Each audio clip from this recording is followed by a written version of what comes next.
अगर तो आप भी एक बिगनर हो और लाइव ट्रेडिंग स्टार्ट करने वाले हो तो भाई ज़रा रुको, इस वीडियो को एक दफ़ा कंप्लीट देख लो ताकि आपको ये समझ लग सके कि क्या आपने रियल अकाउंट यूज़ करना है या फंडेड अकाउंट की तरफ जाना है। अस्सलाम वालेकुम, welcome back to another video. मुझे फॉरेक्स मार्केट सीखते हुए ऑलमोस्ट 10 मंथ्स हो चुके हैं और मैंने फाइनली ट्रेडिंग स्टार्ट कर दी हुई है। उसके बारे में मैं इंशाल्लाह अगली वीडियो बनाऊंगा। क्या मेरे इमोशंस थे, कैसी मेरी ट्रेडिंग गुजरी है, उस सब के बारे में मैं थोड़ा डाटा कलेक्ट कर रहा हूँ। फिर इंशाल्लाह मैं कुछ दिन तक उसके बारे में कंप्लीट जो है वीडियो बनाऊंगा।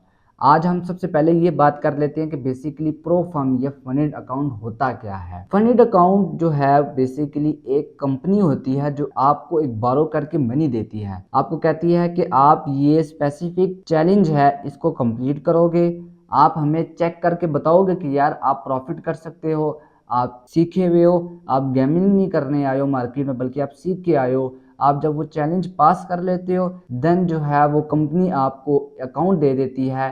और वो अकाउंट होते तो बेसिकली सस्ते हैं। यानी अगर मैं बात करूं $5000 का जो अकाउंट होगा वो आपको तकरीबन 18 से $20 का मिल जाता है इजीली।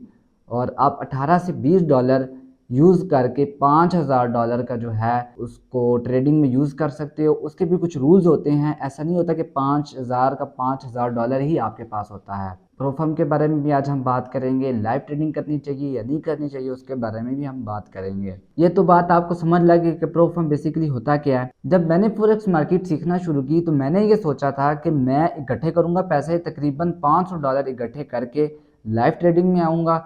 और अगर तो मैं महीने का 30 या 35% जो है मैं उसका बना लेता हूँ अकाउंट का, तो ये बनेगा तकरीबन $200। ठीक है, तो मैं ये सोच रहा था कि मैं $500 से महीने का $200-300 इजीली निकाल लूँगा और उसी को कंपाउंड करते हुए अपना अकाउंट जो है वो ग्रो कर लूँगा। मगर जब मैंने मार्केट सीखी, मुझे जब समझ लगी चीज़ें, तो मुझे पता चला कि जो $500 होता है, एक तो आपको जब आप उसको यूज़ करते हैं, अगर आप 1% रिस्क से चलते हैं तो आपको ट्रेड ही बहुत कम मिलती हैं, आपको लेवरेज नहीं मिलती इतनी, आपको ट्रेड कम मिलती हैं, जिसकी वजह से आपको छोटे पिप्स वाले जो है ट्रेड्स को यूज़ करना पड़ता है। दूसरा ये कि एक तो ये चीज़ कि ये इम्पॉसिबल था कि एज अ बिगनर में आऊँ और आते साथ ही मार्केट में 35% 40% अकाउंट ग्रो कर लूँ, ये भी इम्पॉसिबल था। और ये भी इम्पॉसिबल था कि मैं $500 से मार्केट में आके सर्वाइव करूँ एज अ बिगनर, क्योंकि ये बात तो कंफर्म थी कि मैं $500 अगर लेके मार्केट में आता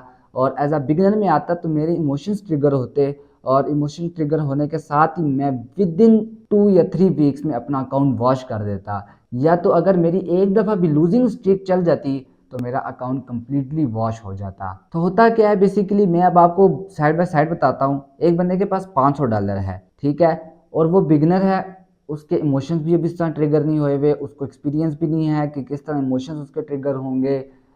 बेशक उसकी स्ट्रेटजी जितनी मर्जी काबिल तारीफ हो, जितनी मर्जी उसने उसको बैक टेस्ट किया हुआ हो, उसने बेशक 2 साल के डाटे पे किया हो, साल के डाटे पे किया हो, 6 महीने के डाटा पे किया हो, या उसको इतना ज़्यादा कॉन्फिडेंस हो अपनी स्ट्रेटजी में, मगर जब भी वो लाइव ट्रेडिंग में आता है भाई जी उसके फीलिंग्स जो है वो ट्रिगर होती होती हैं। मैं भी ये पहले बात नहीं मानता था, मैंने कहा यार कितनी होंगी, मगर जब मैंने लाइव ट्रेडिंग शुरू की तो मुझे पता चला बहुत सारी चीज़ें। उसके बारे में मैं इंशाल्लाह नेक्स्ट वीडियो बनाऊंगा। तो बहरहाल अभी हम बात कर रहे थे जब उसकी लाइव ट्रेडिंग में आके जब उसकी इमोशंस ट्रिगर होंगे तो ऐन मुमकिन यही है कि वो अपना $500 जो है वो लॉस कर देगा। अच्छा, तो जब उसके पास $500 होगा, एक तो उसकी फीलिंग्स जो है ट्रिगर होंगी, दूसरा उसके पास वही कुल उसकी जमा पूंजी होगी, यानी कुल वही उसके पास अमाउंट होगा, वही कैपिटल होगा, $500 होगा, उसको वो चूम चूम के चलेगा। यानी उसके अंदर बिल्कुल डर डर के चलेगा, यार आज ट्रेड लेता हूँ, ये ट्रेड नहीं ठीक, या इस तरह एक भी लूजिंग स्ट्रीक चल गई तो उसका कॉन्फिडेंस बिल्कुल लो हो जाएगा, उसको डर लगा रहेगा मार्केट में सारा टाइम। मगर क्या हो, एक बंदे के पास $500 है और वो $500 में ऑलमोस्ट 25K वाले यानी $25,000 वाले 5 अकाउंट जो है वो बाई कर सकता है। उसके बाद जब 5 अकाउंट आ जाएंगे तो भाई जी वो उनमें से 3 अकाउंट भी, मैं कहता हूँ 4 अकाउंट भी वो उड़ा देता है ना, और उसके बाद एक अकाउंट उसका फंडेड हो जाता है और उसका वो पे आउट ले लेता है, तो पुरानी जितनी भी उसकी कसर होगी वो सारी उसकी रिकवर हो जाएगी, सारी जो अमाउंट होगी वो उसकी रिकवर हो जाएगी। जितने भी पैसे उसके इन्वेस्टमेंट में लगे होंगे, जितने भी उसने अकाउंट बाई किया होगा सब उसका रिकवर हो जाएगा। क्योंकि 25 के अगर हम हिसाब लगाएं, $25,000 का हमने सिर्फ 10% भी बना लिया, जो कि मोस्ट प्रोबेबली प्रोफेशनल ट्रेडर बना लेते हैं। अगर चलो फ़र्ज़ करो हम 5% भी अगर हम बना लें उसका, $1200 को अगर तो आप पाकिस्तानी में कन्वर्ट करें तो ये ऑलमोस्ट बन जाता है 3 लाख रुपया। दूसरी तरफ आपके पास $500 है, आपने उसका 15% भी जो है वो बना लिया। 15% भी अगर आपने $500 का बनाया तो ये तकरीबन बनता है $100, $150 मैक्सिमम, यानी महीने का सिर्फ 40,000 50,000 रुपया। उसको कितना आप कंपाउंड कर लोगे। मैंने पर्सनली क्या किया, मेरे पास अभी इतनी ज़्यादा कैपिटल नहीं था, तो जिसकी वजह से मैंने सिर्फ अभी 3 जो है अपने 5K वाले जो हैं अकाउंट बाई किए। उसमें से 2 में से मैं भी ट्रेडिंग कर रहा हूँ, एक को मैंने एज अ बैकअप के लिए रखा हुआ है, क्योंकि मुझे ये पता है कि यार एज अ बिगिनर मैंने अपने अकाउंट जो है वो शुरू में वॉश करने हैं। बहरहाल मेरी इस वीडियो का मतलब ये था कि अगर आप एक बिगिनर हो तो मेरी रिकमेंडेशन ये है कि आप फंडेड अकाउंट के ऊपर जाओ।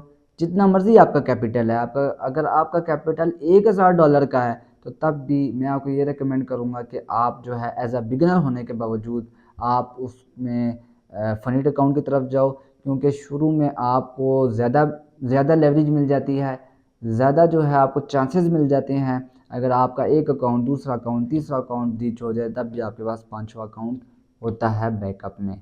तो अगली वीडियो इंशाल्लाह मैं कोशिश करूँगा इसके ऊपर बनाऊँ कि मैं आपको कंप्लीट दिखाऊँ, एक एक ट्रेड लेकर जाके दिखाऊँगा कि मेरी फीलिंग्स कैसे ट्रिगर हुई, किस वजह से, कैसे लोग कहते हैं कि साइकोलॉजी जो है वो ट्रेडिंग में किस तरह इन्वॉल्व होती है, उसके बारे में मैं आपको कंप्लीट बताऊँगा।